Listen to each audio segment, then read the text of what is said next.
curiosity why. Mad Bricks webcast, Where the human spirit flies.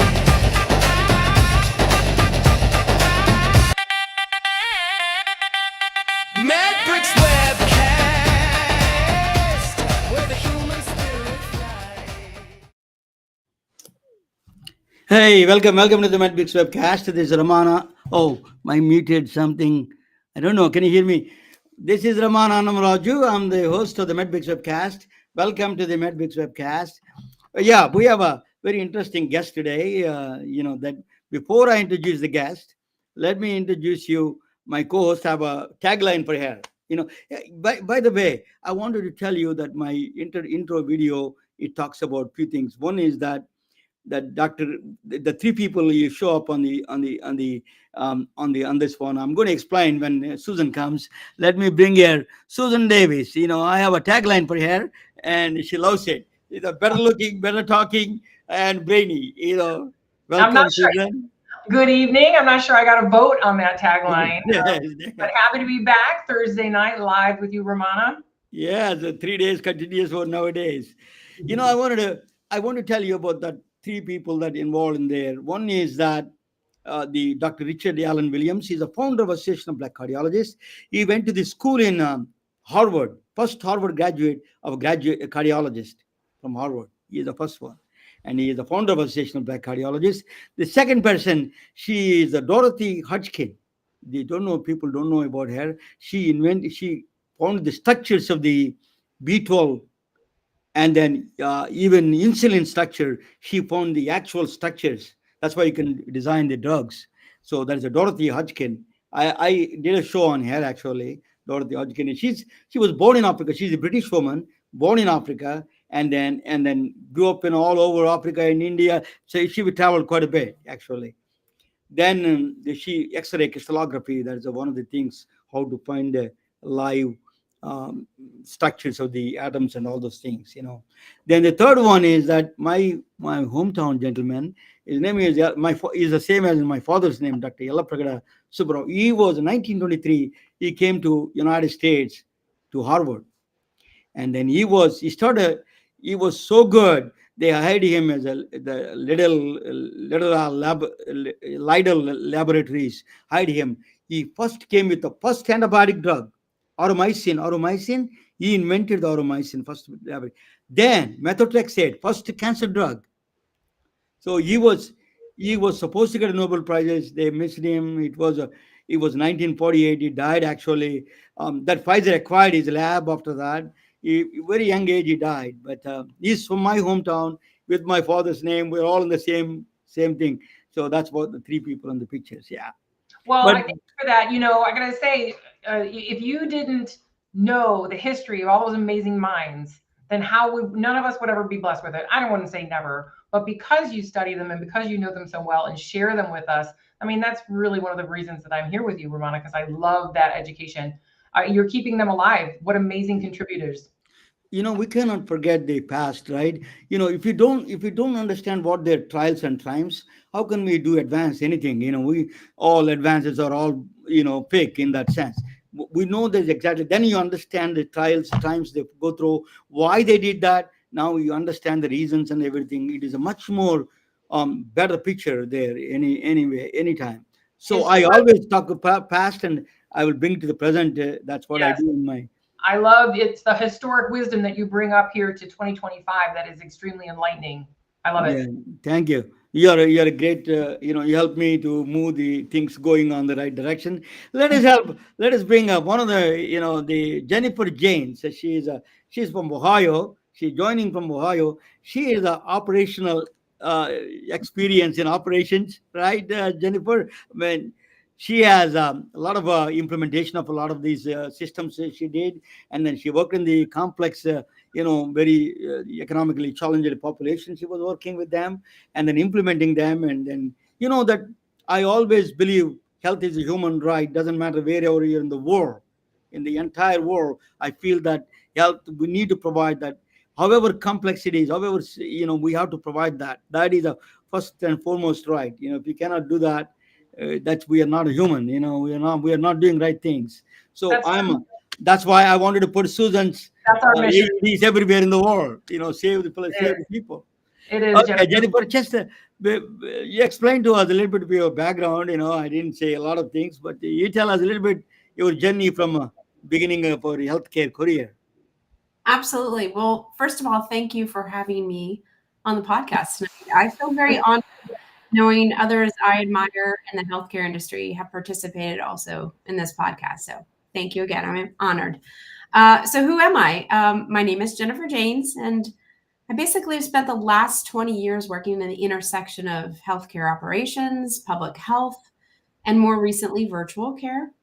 The foundation of my education and the love for serving others has been strongly based on the public health principles. I hold a master's in public health and a minor in psychology. Clinically, I am a certified diabetes educator. But I chose the public health realm simply because public health to me is medicine for the masses. And I felt that training in public health would allow me to reach more people than just one patient at a time. So, fortunately, my path has taken me to the front lines of public health and to executive space that occupies like multi-health rollouts, including large behavioral health projects that serve cohorts that are considered vulnerable populations or complex populations. I cherish really working on evidence-based, clinically effective programs that highlight measurable outcomes and focus on ROI. And my my operational strategy and why I love what I do is ultimately to improve patient outcomes, whether it's reducing admissions or building scalable models of care.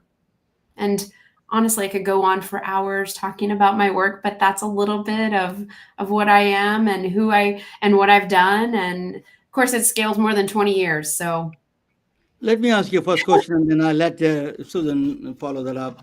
You know that during the pandemic, every weak in the system, every weakness in the system is exposed. Your logistical supplies were lacking. Even California, they don't have enough masks. So all kinds of things. The ventilators are all shortage. And then on the top of it, the economically disadvantaged population, they is a when you need a ibuterol or a ventilators, and the shortage of the what is that called, CO2, the oxygen saturation, pulse oximeters. We're running out of all of them.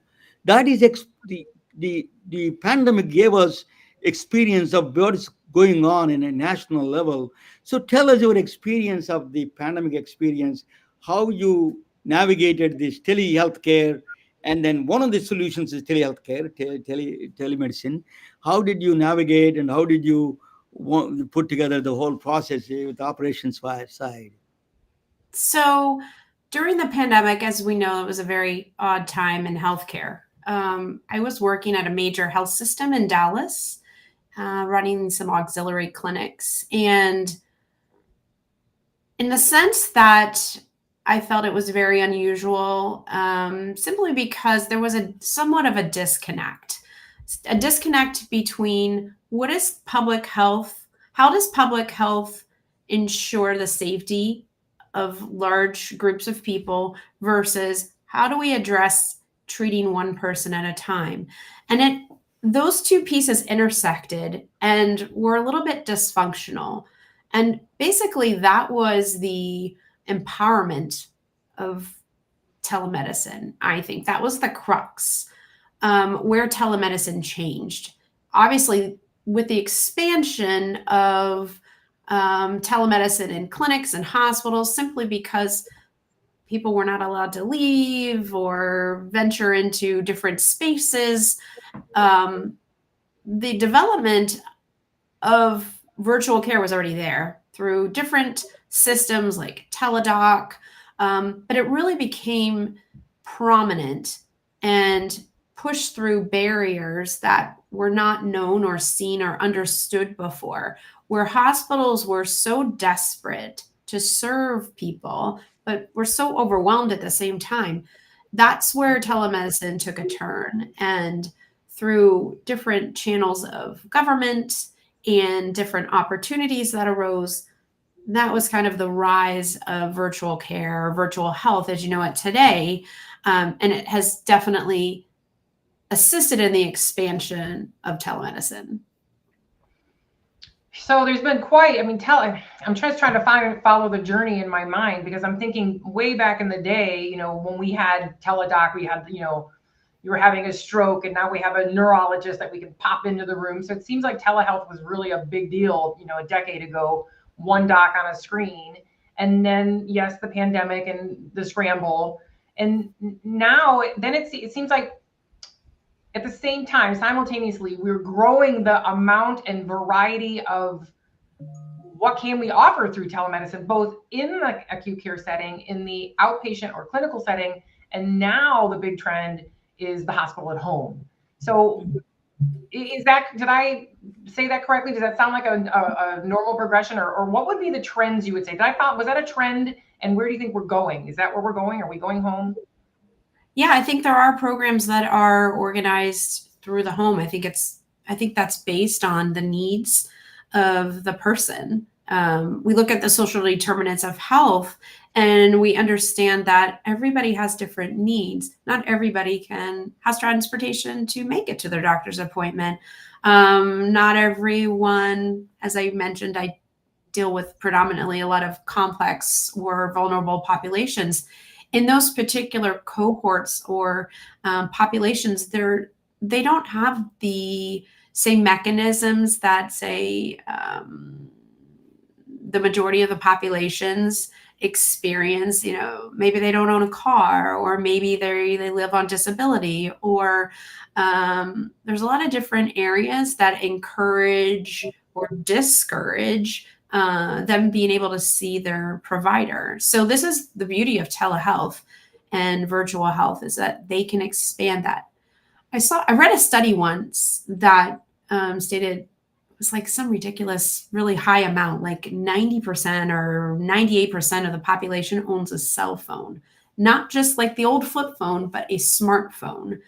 So knowing that you can access your provider through your cell phone is simply amazing. That's something that 15, 20 years ago, we would have never thought as possible. So I think the expansion of technology lends to the expansion of virtual health opportunities for those people who are not necessarily in a space where they can access opportunities for better health.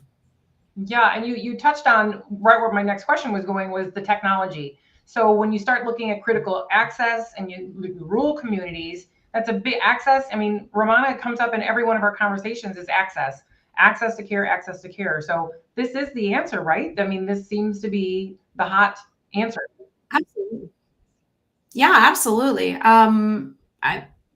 Predominantly a lot of the work that we do or a lot of work that I work in it does reach those rural areas. And those are the areas that maybe can't afford a neurologist or can't afford an infectious disease provider. So the beauty of telemedicine offers, and think about it, it reduces transfers. It's the number one thing the hospital is really wanting to absorb, is they want those bed stays. So it really is such a fantastic tool to patients as well as providers, because they're able to reach more patients, and they can be like Romana in California, and their patients are in Ohio. So it's fantastic. Jennifer, that's a very point that I attended last week, Stanford medicine. You know, one of the speakers was wonderful in that sense. He said that all these AI doesn't mean anything. Only way, if it works in a rural population or vulnerable population, you have to demand, not in the Stanford big Ivy League school in the four walls of all the Palo Alto is the richest center, richest place in the world. Not in this one works here. You have to make it work in those places. Do you agree that is a situation where we need to demonstrate that AI and all the new technologies to work in those vulnerable population, work in those rural areas? AI is a interesting tool. I would love to see where this expands to. I think in rural hospitals, I think in any hospital, telemedicine is very useful and effective to reach patients. In terms of I believe that AI is being used or can be used to entertain a lot of different measures, as well as it helps the hospital, specifically, it's helping the hospital understand like how we can become more efficient in either med recs or you know, there is a modality that's out there that will test your pulse by just sitting in the bed, blood pressure. It's very fascinating tools, and it encompasses a room. So whatever, and there's a nurse that monitors this at a station outside generally at the nurse's station, but it can monitor all the vitals of a patient without even stepping into a room. So I think there's some challenges in understanding AI, but I think ultimately the future of AI is what it used to be for virtual care several years ago. I think the expansion of it is only going to bring great opportunity to reaching patients that we weren't maybe able to reach before, or in fact, help us understand early onset of disease or a diagnosis. So I think it's wonderful, but it has to extend into the rural areas, not just the big cities. Susan, I just wanted to ask you, she's a nurse, she can tell more about these kind of things. If you put all these places, all these, just after that, let you talk, Susan, that if you give all these, one of the areas that they want to demonstrate is the data that is coming from all these the wearables, remote patient monitoring, all the variables coming. There's a lots of bathroom data, there's a nonsense data. There is nobody at the time to process this data, but then Susan doesn't have time for all this, looking at a kid, keeps sitting all these people sending all this data. So there is an AI should summarize the whole thing. Hey Susan, this is the danger, this is the one patient is a problem. I think that I see, let Susan talk. And yeah, go ahead, Susan. No, but that's a perfect example of where AI would come in. I mean, if it's going to be taking in massive amounts of data, that's what everyone's loving about AI. I mean, nobody has the time to go through massive amounts of data, and these humans would likely to miss some patterns, very fine patterns. A lot of people, especially with cardiac, it's something that comes and goes, and then it's like the trick that your child does, and when you get in front of the crowd, they don't do it anymore. But AI can pick up on that. I'll tell you, one of the concerns that I have, with what I work with, cardiac arrest training, emergency response, with this movement towards telehealth, we can use like radiology as an example. We have a telehealth radiologist, and now we have remote technologists, and now you've got a patient in a room getting scanned. But let's say there was an emergency, let's say there was an adverse event to a contrast media or any other drug. Who's in the room? I mean, doesn't the training, for me, it's always training and education. But what do you see that as problematic when we have, people on screens, but the people who are there in the space have to be prepared to handle the patient with the hands-on care? Absolutely. I think under those circumstances, what's needed to remember is, you always need a human to manage an AI process, right? All workflows still have to account for code teams. You still have to have teams that respond to code. So if you do have an adverse event, what does your workflow look like? How quickly can you call that code, and how quickly is that team going to get there? Those staples of nursing, of medicine, have to be in place, and you have to understand that AI is not going to replace human it may replace human in the process of taking all that data in and assimilating it quickly, but medicine is still you still need the human touch, and in hospitals and in clinics, I think it's a supplement to the human touch. So I don't think it's ever going to go away. No. But to your point, so I mean, I love it. Again, data, like Romana brought up. So early warning. There's so many.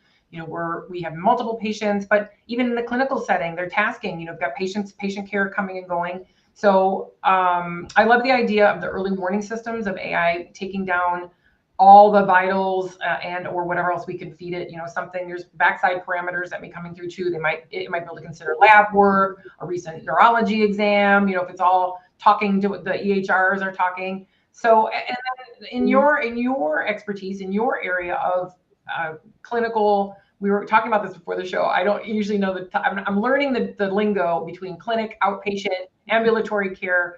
But there could be, they don't have go teams out there. They call 911. They've got an AED and they call 911. So I'm interested in the training to be on a telehealth team. Is there education? There must be, obviously, but is there robust education involved for being prepared to be on one side of the camera versus there with the patient? Excellent question. Absolutely. Yeah, absolutely. So generally, I would say that you need to be a medical doctor to diagnose. So on one side, who is observing or consulting on a patient, they're usually medical doctor, board approved, and privileged at that particular hospital. On the backside of it, you have the patient, but you will also have a nurse or a clinical specialist that's there to assist, because there are circumstances that evolve where a patient could code, or a patient there's symptoms that are seen in the middle of a consult where someone might seize. So, I think that ultimately, in understanding whether it's on an ambulatory or a clinic setting or in an acute setting in the hospital, there is a workflow that has to be addressed, and that workflow has to maintain a standard of what is medically acceptable, but also what fits the designation of the staff that's providing the care. So it's not always going to be the same. I would say that what workflow works in neurology is not going to work in cardiology, and what works in a clinic is definitely not what's going to work on inpatient. So it comes down to understanding how the specific sites work, what's their process, and how is telemedicine going to make their program successful. So it's looking at all the aspects of Let us move to the different subject a little bit. It's called value-based care. This is so many definitions. I started with the value-based care in the beginning in 1990s. They have Medicare plans and Medicare Advantage plans and all these things. Some worked, some didn't work. This is a really challenging. Tell us a little bit about value-based care. Where, for example, I give you one example of account care organizations. It did work, but there's a problems there. One of them is liability issue, and then they're not doing enough tests because to save money. All this, lot of dynamics there in the value-based care. What is your opinion on the value-based care and how it should be implemented? You're expert in science of implementation. So tell us a little bit about that. So with value-based care, I think you're looking at 4 key components. One would be care coordination, like how proactive is the management of like high-risk patients, and how seamless is the transition of care, for one. 2 would be data-driven insights, like risk stratification or predictive analytics, or maybe even being able to implement like real-time dashboards that target specific interventions. And I think the third might be, well, your HEDIS metrics or your star ratings. What are your cost benchmarks or your quality metrics that need to be met for value-based care? And then, of course, you're always going to have patient engagement, right? Who's sharing the decision making in that? Does it involve remote monitoring? Does it involve like health literacy support? So there's a lot of pieces of components of value-based care if you're looking at the larger realm of it. You can also, I would say this, the beauty of value-based care is you can reduce avoidable utilizations, like lower those ED visits, because we all know that's an issue, or readmissions. The 30-day readmission mark from the emergency side is always a stickler. I think it can assist in chronic disease management. You can utilize value-based care to improve A1C control for a diabetic, or blood pressure management, or even adherence for at-risk, like high-risk patients. I think also there's a behavioral health integration piece too. You're able to address mental health needs, and addressing those will improve outcomes and ultimately reduce total cost. I think there's a lot those were excellent real life examples. You went from the business, standpoint right down to the reality of the bedside. And I love taking concepts in this show from where we are when we're talking big picture business, and then bringing it right down to the bedside to the people. So those were great examples. And then you did say something about reducing ED visits, which I read something in something that you worked on previously, and I'm going to kind of bring this there. I believe some of your work reduced visits to the ED by 10%. And then it was something like it was at the same time it was police involvement with mental health cases, which is huge. My background is an emergency room nurse, trauma nurse, and so that was a major part of our days, having mental health patients, behavioral health patients in the emergency room really take up bed space, and they need lots of care. And to reduce 10%, that was big. Tell us about that. So, well, there's two parts to it. The first part is I've worked with several hospitals around the Dallas County area, predominantly to look at reducing those ER visits and discharges. Those 30-day, ones that come back after 30 days because they don't know what to do. So worked with several hospitals there. But primarily, the largest increase in, how we lower the utilizations of the emergency rooms and incarcerations. I worked on a project. I was the director of a project in Dallas County, and it involved looking at a larger cohort of, well, I shouldn't say larger, but it was a cohort of about 50 people at a time, and we housed them. We used the housing method where we would house them and give wraparound services. So not only mental health services, but medical services. So we engaged with the county jails where there was high levels of incarcerations. With the county hospital, Parkland Hospital, where there were a lot of homeless or people who experienced homeless, were engaging in emergency room visits because they needed a place to sleep or they needed a warm dinner.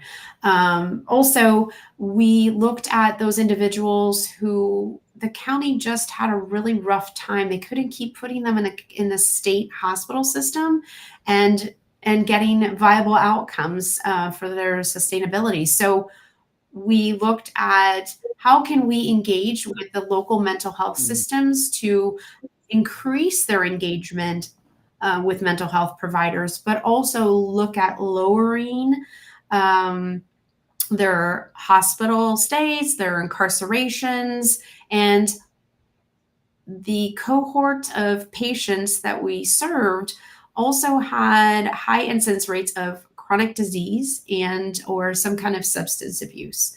But they were also chronically homeless, which generally means that they have a substance abuse issue as well as experiencing homelessness. And so it is kind of like that vicious cycle that just keeps them down.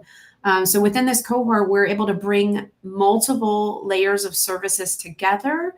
On top of that, we were able to provide housing and food and stability for them. And then in turn, we had a partnership of my team that worked with them day in and day out.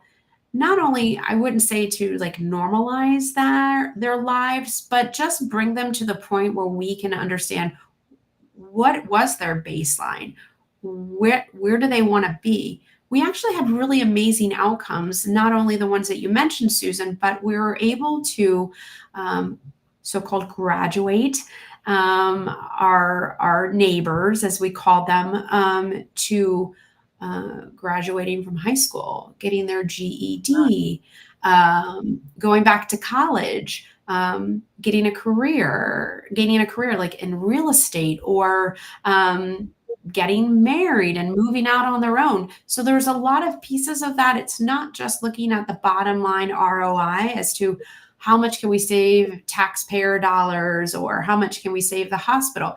It's really about what's best for the patient. And sometimes going to the hospital is important. Going to the emergency room for the right reason is important.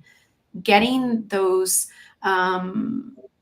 issues that are plaguing you so that you can have a normal existence again means having a team that can lift you up as a patient, but also be there to have a shoulder to cry on, because they have really rock bottom days, those people in those types of situations. And also engaging with those different entities, the hospital, the court system, the police department, with local judges, and having them look at policies and maybe, do we have to change something? Do those people in the cohort get arrested too much because it's really hard for them to stop hanging out on the corner and panhandling, because that's what they've known for 10 years. And instead, we give them a life. We gave them opportunity to reach out and maybe stop overutilizing some of those services. Bravo, Jaynes. Bravo. That is awesome. We need more of you. This is a clone situation. I'm so glad. Every county and everywhere needs exactly what you just described. It's such a major part of our world and our humans and our people and our neighbors, as you so eloquently described them.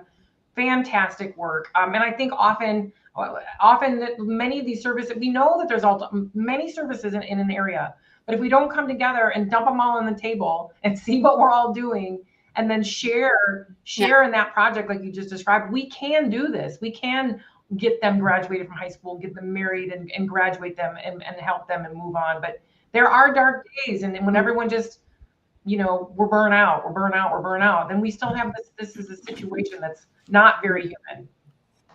By profession, I'm a physicist. That whether you look at the quantum physics of the process or you look at the healthcare, both of them end in two things: love and compassion. That is where they end up, in the love and compassion side. That's the two things that they end up. I think that is you're the exemplifying that whole process, as Susan said, is really truly we need people. There is no reason to be people suffering with all the resources we have. It's just there's no excuse or reason for people suffering. But I can tell you what you need is a chaos specialist. Jennifer Jaynes, self-proclaimed chaos to clarity rock star. So I'm on Jennifer Jaynes' team. I've got your back. So I hope this project is Thank you. Pick me. That's really good work. I'm going to let Yeah. me take you a little bit, but I will when I come back. Will ask you about the implementation science. How do you deal with the doctors and nurses? When the nurses say that, hey, implementation specialists are coming, they want to run away. Right? They don't want to be around it. So I want to know how you deal with them. This Me whole too. gang. Before that, I'm going to present a topic. You're going to like it. Let me do that. Can you bring us the my yeah, very good. This is a Jennifer Jaynes. She's coming from Ohio. She's really um, doing there's a small one, yeah. There's a really doing a great work actually. Okay, let us talk about scrubs and suits. So that's what I'm going to talk about. How the implementation specialists they scare the doctors and nurses. But I'm going to talk something before something there. Exponents. Okay, this is a very let me deviate for something different, and then you'll understand why I'm talking about this. Your grandmother, this is a case, and I give an example of that. I give you call the grandkids and say, I give you $1 per day for the next 30 days. Okay. Or I give you a penny for the day. Next day I'll give you 2 pennies. Third day you get a 4 penny. Third day you get a 8 cents. On fourth day you get 8 cents. Just double the number. Which one you take it? She will show you a dollar bill and then penny on the right side. Which one? What the kids will take? They take which one they choose. Choose only one. You know what they're going to choose? Choose always one. Option one they choose. But let me tell you, Mhm. thank God they didn't choose option two. Let me tell you, her, her entire retired savings she has to spend if she does. I give you a penny. That is their $5.4 million. It will go into the 29th day. It becomes a $5.4 million. Do the chat GPT if you have questions. Do the math up there. $5.4 million. And the day one is called exponential. It catches up all of a sudden at the certain after a certain number. We don't know. So that's why I tell you why it catches up like that. Day 60, you cannot even fathom pennies, doubling the pennies. $6 trillion every year, next 2,000 years, she has to give. Our brain doesn't fit. It doesn't make any sense. If Definitely you not. want, so I made a AI of Susan. She's Oh my wearing God. the clothes. Hey, you need to get pillows, Susan. you know, I tell you, this is a simple thing that you go to a party and come back and you throw the pearls in the jewelry box. The way it falls in the pattern. If you want to get the same pattern, you know how long it takes.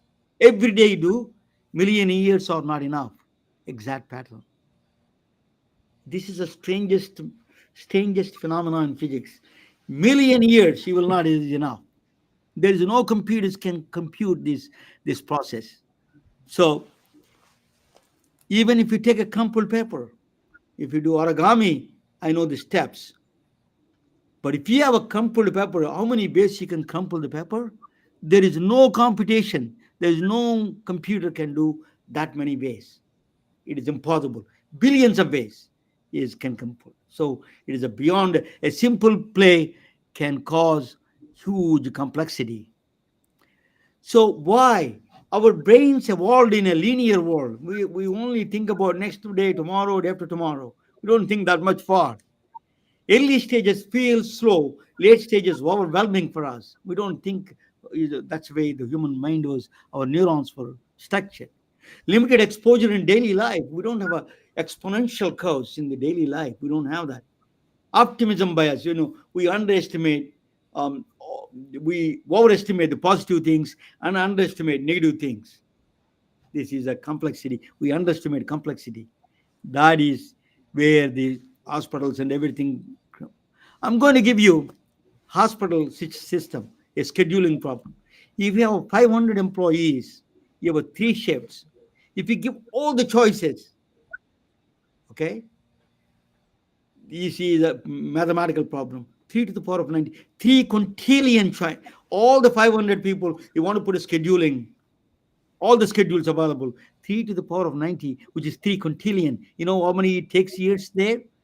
A computer to compute that? 1,000 years. You not even come close. Wow. So the staff scheduling is one of the most complex things. A lot of people don't know that. Nurse scheduling, we put a lot of restraints. The departments will break them up, and then 3 shifts and all these things, but it's still complex. Because everybody has a different needs and different things. So this is a balancing patient needs. Another thing is, as we were talking about, Jennifer, that's one of the biggest tasks. It's not easy because patient needs are so varied, right? There's a wide spectrum. Staff utilization, how do you allocate which one is the more important? MRI center, the MRI there. Where do you want to put a scan first, or who is going to get the scan first? Resource Mhm. allocation, that's a very important. Staff allocation, resource allocation, and pricing, how they can afford. Is it possible? Insurance company is paying or not? Reimbursements are there. All these complex structure. This is a complexity. It's a beyond computer computation. In fact, hospital exponential staffing shortages, increased regulation reporting, technological advancement. This is called software entropy, hospital entropy. They call. Whoa, out of chaos. Susan is talking about chaos. This is a chaos theory. It's just out of this our comprehension. That is what the management comes in the picture. So what so then there is explosion of data, right? Medical imaging, wearables, pricing, all this data hospitals cannot handle. There's no way you can handle. There no computers can handle that. But there is kind of a solution, but it's not there yet. These computers are beyond the computational capabilities. No computers can do. These are thousands of years it takes to compute. Okay, so we don't understand it how long it takes to do a simple scheduling. So you need a only way to solve the problem is the quantum computers and AI. You need a real workhorses, the new kind of technology you need. Quantum computers are, there's a new way they work together, then a strange way. I will just explain to you a little bit about that. So Cleveland Clinic, where you're in Ohio, they are implementing now patient scheduling optimization through quantum computers. Hmm. Yeah, Cleveland Clinic got the first one, got the quantum computer. Their IBM installed it there. They are using a patient scheduling optimization before the patient. It itself is a huge task. You need a quantum computer means you need beyond our universe. We are bringing from other universes the computational resources. So that is so what is a quantum computer? I'm just going to give you a little bit of if you have a cheese in the back in the side, then quantum the classical computer what it does, it goes to the all the mouse what you keep on trying each wall, hits the wall, come back and keep trying. Eventually, series of steps, it will find the cheese. In the quantum computer, they do something strange. We don't even know understand everything about it. It becomes a ghost. These mice becomes a ghost, thousands of ghosts, and travel all together at the same time, and then find the possible shortest path, and then come back in time and go and fix that path. That's what the quantum computer is a general description I'm giving. It's not, So that is what the quantum computer essence of quantum computer is in that sense. That's where the classical. So you know why these guys are rich? All these guys, the Mark Zuckerberg, is the Jeff Bezos, and then the Tesla guy, Elon Musk. You know why they have an exponential mindset. They understand the exponential process. I will explain to you what that exponential process is. Very strange mindset you got to have. This is a Peter Demandis, another guy who gives there's a lot of this kind of a mindset. How do you have a mindset this to do this? I can give you the one example of Susan's example. For example, I can give you. It's called MSP. That's what he calls. MTP. I think MTP. What is a massive targets a problem opportunity with a global or industry wide impact.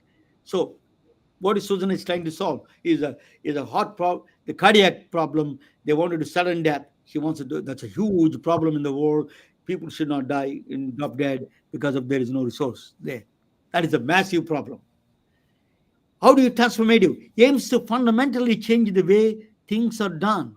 You can't use, okay, tell me what your needs are. That's you need to have a new mechanism, new kind of things to implement this kind of process. Global side, how do you implement automatically without you being there? Your process is implemented everywhere. That's a transformative process. Okay, this is the exponential mindset. That's what I'm saying. Purpose driven inspires teams and stakeholders and communities. Jennifer is doing inspiring communities and taking care of them. You need to be, you're not involved with just the medical community. You have to involve all the stakeholders. You type one place and then repeat copy that automatically it copies everywhere. So Mhm. that is a exponential thinking, exponential mindset. One of the most important is that networking, collaboration. Me and Susan are collaborating on this podcast. It gives enriches our ideas. Collaboration is extremely important because not like before. I want to do on my own. I want to be, that the Mark Zuckerberg does this. Those days are gone. That's when everything is not there. Now you need to have a network and need to have a collaboration. All of them are very vital to the exponential thinking. So exponential thinking is, we can't solve all the problems. That is impossible. These are all exponential. No computer can solve it. But you can go in that path with that mindset. You will grow big time.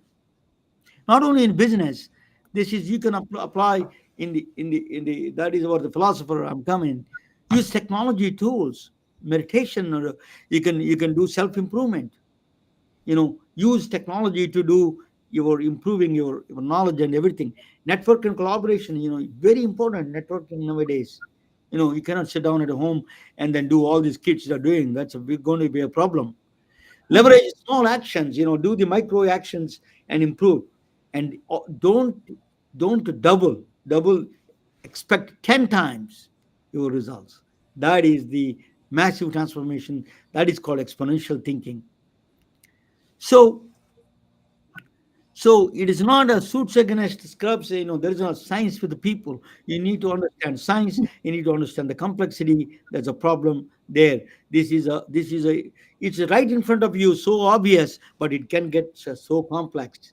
What you're doing in hospital or whatever we do, it can complexity seeps in. That's why I always talk about that subject called entropy. The concept, the complex stuff seeps in without your knowledge. Okay, so that is what you need to worry about. That's why you need to have an exponential mindset. If you have exponential mindset, you can go, there is no places can stop. Okay, so that is, if you have time I would have played another video, but let me bring all of you guys back. Yeah. Bravo, bravo. I love Yeah. another second round of applause during this show. So Yeah, thank you. say, Jennifer, that the reason Ramon and I have become such good friends over the last couple of years is because of the way he teaches and those amazing concepts.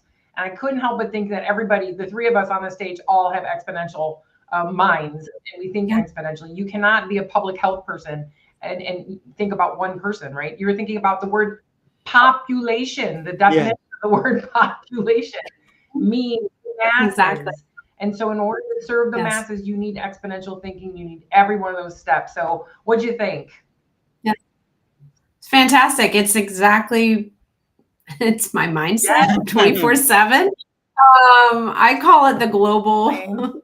the global mindset. I honestly, yours is way more elegant than global mindset, but I truly believe that in order to solve any problem these days, it does require a global mindset, because the problems of today are very complex and they are very unusual. Go back in history. You mentioned, Ramana, go back into history and look at what happened 20 years ago, what happened 10 years ago. We didn't have the same problem. So as the complexities of the world get odder and stranger, we need to keep an open mind as to the best ways to solve them. And sometimes it's easy to get stuck in what we do, right? It's the same Yeah. thing. It's easy. We don't want to change it. But it definitely takes the right kind of leadership to understand that you cannot stick with the status quo all the time. You will never grow, and your business will never improve Yeah. the way it should, And right? To its highest. so this is where the implementation science comes in. Okay, the hard part. We can be altruistic all we want. We can solve the world's problems, these complex problems, but there is implementation of these solutions, and that's the tough part. And so now we take an exponential thinker such as yourself, and I love that you are you've studied implementation science. I actually studied implementation science in my doctoral work as well, and so fascinated by it. And I'd love to get your take on, or any implementation in general, science, maybe something you're working on right now. But man, change is not an easy flow for the non-exponential thinker, which is a lot of people. Or am I Correct. And assuming that? no, you're absolutely correct. And this is, I know we spoke about this earlier, but this is where I love Six Sigma, right, in healthcare, because Six Sigma allows us to like turn clinical excellence into repeatable, reliable results. Like that's the beauty of it. And that's what we want in healthcare. We want that stability so that we can translate that to not just one patient or two patients, but every patient. And unfortunately, in healthcare, variation is the enemy, right? And Six Sigma, definitely following that methodology, it helps us fight those variations. Would you like to go down that road? Let me. This is a very important point you made. I wanted to, you mentioned, this is the way three steps has to be done. Philosophy of care. We need to. What is the philosophy of care? Well, there is reduce suffering and take care of the people who are sick. All those. That is a philosophy. Then second one is the methodology, the mathematical algorithms and all those things come in the second. Third one is the technology. You don't start with the technology, that's like Epic is starting. That's a problem we have. Okay. They're trying to Yeah. impose those kind of things. That's always create a conflict, right? Tell us implementation, what kind of conflicts you face. Good. I don't want to put you in trouble with Epic guys. Be here till next week. I know, right?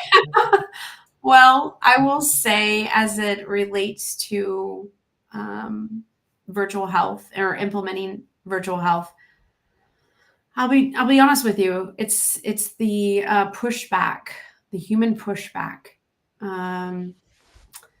There are a lot of brilliant minds out there, but the mindset is that the patient only needs them, that particular mindset or that particular person.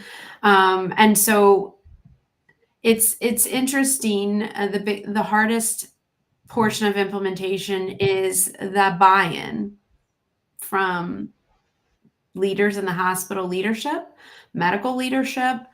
Usually executive leadership's a little bit easier to understand and move it forward with, but medical leadership isn't always happy with that methodology of virtual health. And so and basically there's several pieces that you have to work with. Gaining the trust of that individual, knowing that the workflows that we're presenting are viable to them, and maintain the same standard that they would maintain. One of the ways we get around this is having the leaders meet and talk about, what's your biggest fear? How can we be successful? What does that mean to you? And how can we get around that? And how can we show that we can be just as important as your on-site team is? And how can let us show you how we can serve your patients when you're not there? And that's one of the biggest worries. And so I think that there is a system level approach that we have to address, but then also there's that huge trust factor that if that is there, it makes our jobs a little bit more difficult. But ultimately, through lines of open communication and meeting with peers who understand the challenges and have worked in that space for so long, it makes the transition a little bit easier for them, and they're a little bit more open to understanding that maybe this will work. Let's try it. So usually we can win them over simply because we have such fascinating, intelligent people working with us on our team. But often that is it's fear. I think it's fear-based that pulls you away from that. Quick comment opportunity. before we close. Quick comment from Susan. Yeah. Oh, wait, I don't know if I have so many things to ask, but you mentioned the trust factor. So let's just quickly close with the trust factor of the patients. Is there in 2025, are they trusting this service? And is there a generation that's trusting it more than others and others maybe not so much? Yeah. I would say for the most part, most people are open to it. I think with the rise of technology, the use of cell phones, the use of personal computers or iPads, I think, and FaceTime and Zoom and all these teams, all these opportunities, I think people are a little bit more open. I think also it's maintaining privacy for that patient. I think it's very helpful to have another clinician in the room with that patient when the virtual visit is being established, because then they can ask questions. They don't know this person behind this, on the other side of the camera or on the TV screen, but they are definitely, most patients are open to it. And there's a thing called informed consent, right? So they are asked if they are okay with this. So if that's not being presented, then obviously there's another means that has to be attended to. But the patient always has the opportunity to say yes or say no. I love closing with that. That's excellent. Jennifer, that is a compassionate science you're using. I love you for that. You're truly a personification of compassionate science. We need that heart, the compassion, and then you have to use science. Both of them are powerful. For me, you touch in my father. It reminds me, my father was providing a care for people who are poverty stricken in India at the time, 1960s. He was providing a care for them. It really touches me that inspired me to do all these things. Thank you so much for joining with us. It's truly an honor and a privilege to have you. Thank you so much. It was my honor. Thank you so much. Thank you, Susan. Everybody. Good night, all of you. Thanks, One Susan. exponential finger to another. Good night. Yeah. That's right. Take care. Yeah, let me. We are retelling their stories through our patented designs that can be worn on scrubs, t-shirts, printed on conference bags, and endless other promotional materials. Daily Wear for Medicine is the first ever of its kind to create curiosity in medicine through visual art. We at MedBricks are celebrating unsung heroes of the past who made enormous contributions to the field of medicine through our unique campaign called Daily Wear for Medicine. You can wear it, carry it, and give it.